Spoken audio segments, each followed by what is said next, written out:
पहले दिन पारस हॉस्पिटल में मौत की मॉकड्रिल का वीडियो वायरल होने के बाद दूसरे दिन जिलाधिकारी प्रभु नारायण सिंह ने इस मामले की जांच पड़ताल की। फिलहाल जिलाधिकारी ने 22 मौतों की बात को सिरे से नकार दिया है, लेकिन पारस हॉस्पिटल पर महामारी एक्ट के अंतर्गत कार्रवाई की गई है। साथ ही हॉस्पिटल को सील करने के निर्देश भी दिए गए हैं। जिलाधिकारी प्रभु नारायण सिंह ने पारस हॉस्पिटल की मौत मॉकड्रिल पर जांच पड़ताल के बाद मीडिया को दिए बयान में कहा कि पारस हॉस्पिटल में घटना वाले दिन 22 मौतें नहीं हुई और न ही हॉस्पिटल में ऑक्सीजन की कोई कमी थी। जिलाधिकारी ने कहा कि उस दिन सिर्फ 4 मौतें हुई थी। उन्होंने कहा कि फिलहाल ये जांच जारी रहेगी, लेकिन अस्पताल संचालक पर महामारी एक्ट के तहत मुकदमा दर्ज किया जाएगा और हॉस्पिटल को सील किया जाएगा।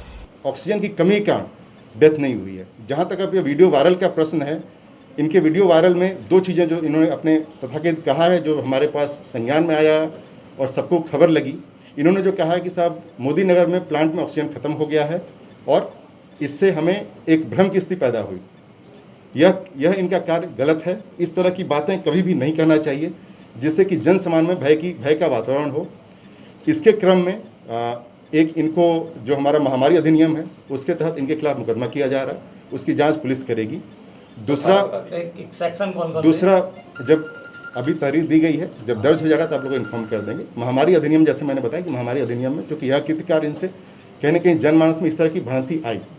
सेकेंड, पारस हॉस्पिटल को तत्काल प्रभाव से अभी इनको सील किया जा रहा है।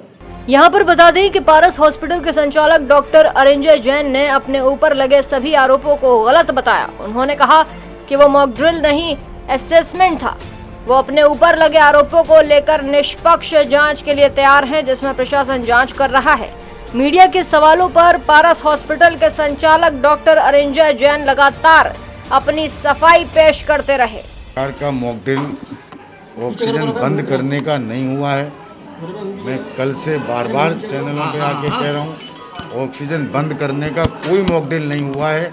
ऑक्सीजन की मिनिमम नीड कैलकुलेट करने के लिए असेसमेंट हुआ है, जिसका नाम मॉकड्रिल बोला गया है। मॉकड्रिल माने जब हमारे सामने ऑक्सीजन का चैलेंज होता है, मरीजों की संख्या अधिक होती है, तो हमें ऑक्सीजन का जुडिशियस यूज करना पड़ता है कि जिससे हम मरीजों को, सभी लोगों को ऑक्सीजन की आपूर्ति कर सकें, किल्लत से किसी की डेथ ना हो। जैसा भी डिस्ट्रिक्ट मजिस्ट्रेट सर ने बताया कि ऑक्सीजन हमारे यहाँ पर्याप्त थी।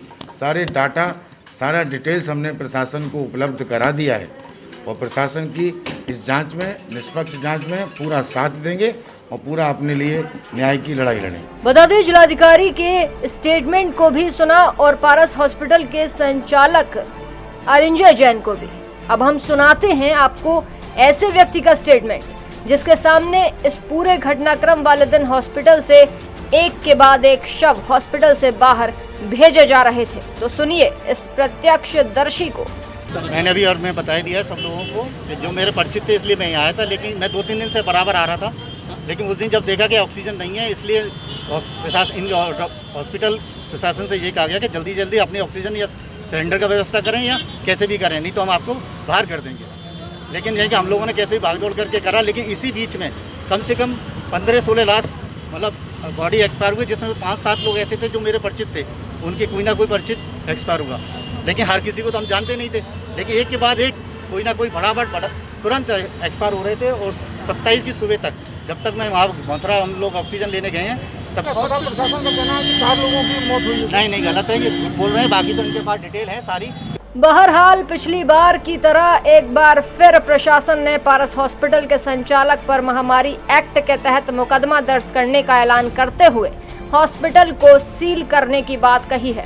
बता दें कि इस मुद्दे को लेकर राहुल और प्रियंका गांधी ने भी ट्वीट कर सरकार के इंतजामों पर सवालिया निशान लगाए हैं। इसके अलावा कई सामाजिक संगठन, एनजीओ इस पूरे प्रकरण पर उच्च स्तरीय जांच की मांग कर रहे हैं। डीजी महाजन न्यूज के लिए देवेश दीक्षित की रिपोर्ट।